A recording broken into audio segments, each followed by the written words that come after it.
Ang bahaging ito ay hatid sa inyo ng Philippine Sports Commission. Looking for the best deals? Head to Robinson's Department Store, your one-stop shop for daily essentials and unbeatable savings. Don't miss out. Shop now!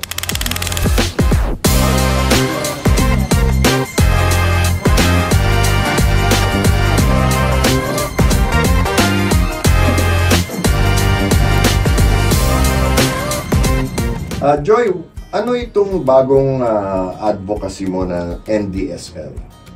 Well, hindi talaga siya advocacy, but a platform siya para sa ating mga athletes na I'm playing in PVL, na gusto ko din magkaroon din ng mga aspirants and athletes na new league para nilook forward nila. And this is a developmental league.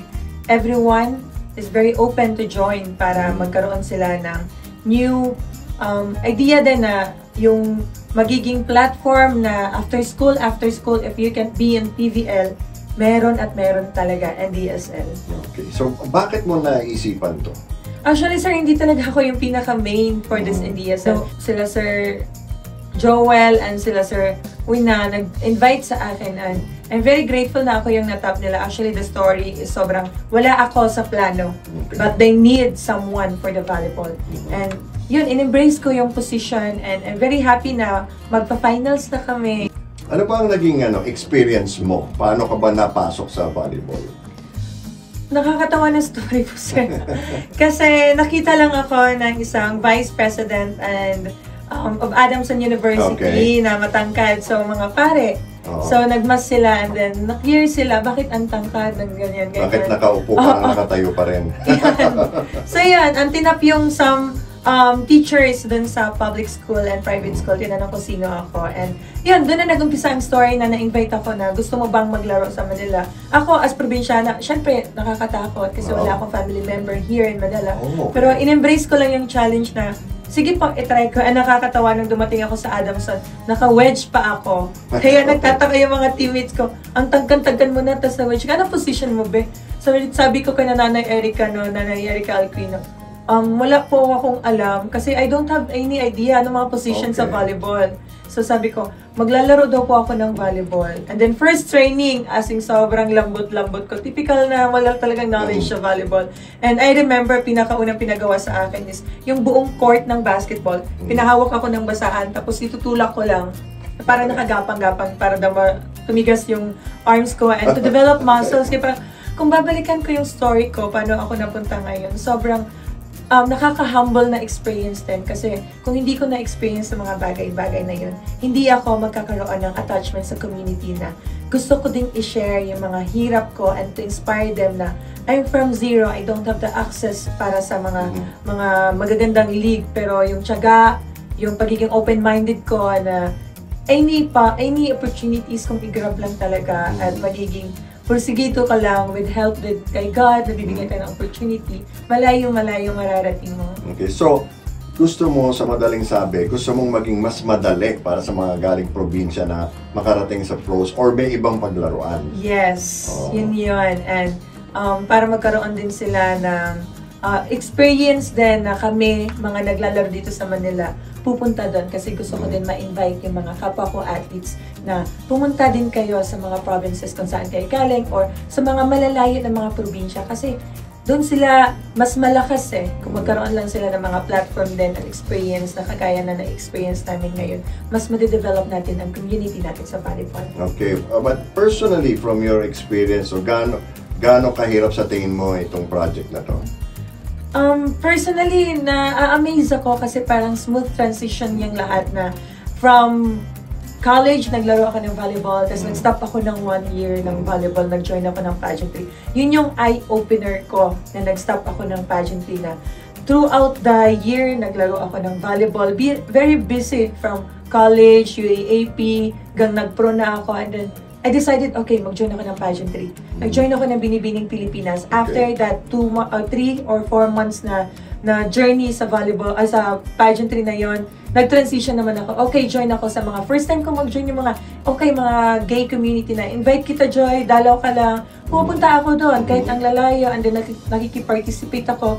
First time ko din na-try na nakikipaglaro sa mga combination ng mga babae at lalaki na laro. So, yun yung naging eye-opener ko na sobrang blessed ko na naglaro ako sa AAP, napunta ako sa pro, and ang daming sobrang nakakataba ng puso na story. Why the love? Bakit sila naiingan yung maglaro ng sports? And doon mo maririnig yung stories nila na very inspiring. Yung iba, naging community nila yung volleyball, pampawala ng stress, natuto sila, at madami silang mga naging kaibigan na naging connection outside sa sport. Yun parang ako, kung nangyari yon sa duration na nag-stop ako a year ng volleyball, why not gawin ko din siya, yung experience ko na yon is mas papalawakin ko. And to answer your question kung gaano siya kahirap, I think hindi siya mahirap if I have the right community and right people. I believe I attract if your heart and pure intention ka talaga na you want to create this community. And this community is not just para ma-live ko lang yung sarili ko na this will be a legacy. This opportunity, community will be accessible to everyone. Hindi lang ikaw aspirants na bata from grassroots mapupunta ka this level. I want this program na magiging open din sa parents, na magiging active din ang parents sa sport kung ano yung ginagalawa ng mga kabataan. Oo, kasi ngayon sa basketball, ang daming mga over 40, over 50 na liga, di ba? Tapos, Yes. Pero sa volleyball, wala pa. Bakit sa tingin mo, ngayon, napakalakas na ng interest ng tao sa volleyball? Ano yung balahibo ko? I mean, sobrang blessed na I'm also part of the foundation ng volleyball community natin ngayon. At nandiyan ka pa. Yes, now we have Eliza Valdez na naging phenom talaga natin. Ang madaming names, big names na nagiging legendary sa volleyball natin. What is your vision? Anong gusto mong mangyari? Sabihin natin mga 5-10 years from now. 5-10 years from now, I want to see a family member na if merong, okay, this is a professional, like Petro and some teams, gusto ko sa future magkaroon na the Coron family and Velasco family maglalaro. So yun yung gusto kong magiging innovation ng volleyball natin, na hindi lang siya for the aspirant kids na okay para magkaroon ka ng platform to have a full scholarship, but this will be a great platform also para mas mag-togetherness yung family, and not just family, a community. Like I want to have a league also regionally, provinces, and then eventually they will go here in regional dito sa Manila, kasi ang hirap makipagsapalaran sa Manila. But if they have that accessibility na mayroong liga sa provinces nila, it will be a good booster din sa volleyball community natin. Ikaw, based on your personal experience, ano ang nagawa ng volleyball para sa iyo? Sobra-sobra, kasi honestly, yung parents ko hindi talaga nakagraduate ng high school. Okay. Yung papa ko, farmer, yung mama ko din. And then, sa family namin, ilan lang kami graduate. Kuya ko, hindi nakatapos. Ate ko, nakatapos. And then, because of this volleyball, naging opportunity siya sa akin, sa family ko, sa mga kapatid ko.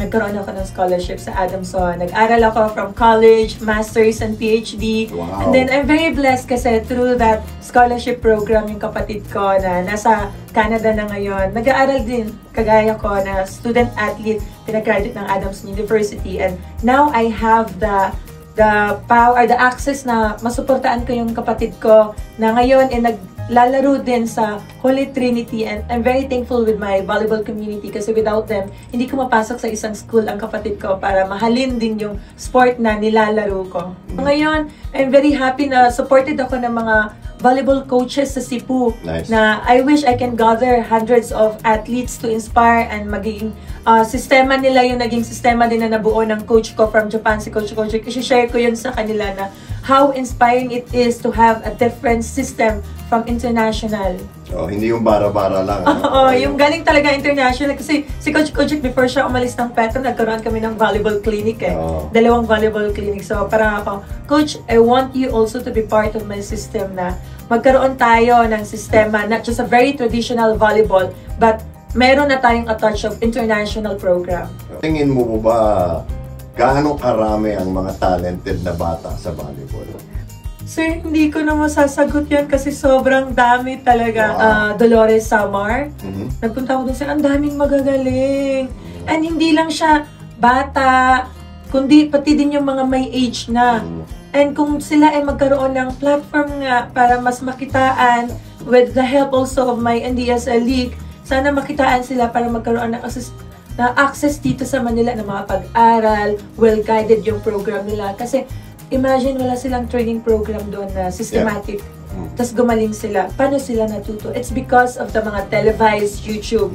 Kung i-implement natin sa kanila yung mga program, right foundation of volleyball, malaki at malayo ang mararating ng mga athletes natin from provinces. At saka nakikita yung mga magagaling sa probinsya sa palarong pambansa, Batang Pinoy. Tapos kukunin pa ng mga colleges dito sa Manila. So sa probinsya walang natitirang mga high level. Ako naman sobrang blessed yung mga athletes na dumaan talaga sa mga palarong pambansa, provincial, regional. I'm the product of nothing talaga. Wala akong platform na pinagdaanan na ganyan. And I want to inspire also athletes na it doesn't mean late bloomer ka na late ka na nag-start ng volleyball mo. Hindi ka magpipik pa rin at gagaling. Gusto kong bahagi din sa kanila na whatever platform or wala ka mang platform, as long as you have that passion, that grit, that hard work, na meron kang tinitingala para sa sarili mo na you want to become this and guided ka, for sure, mangyayari yung mga bagay na gusto mo sa sarili mo and opportunity will come a long way if you have that.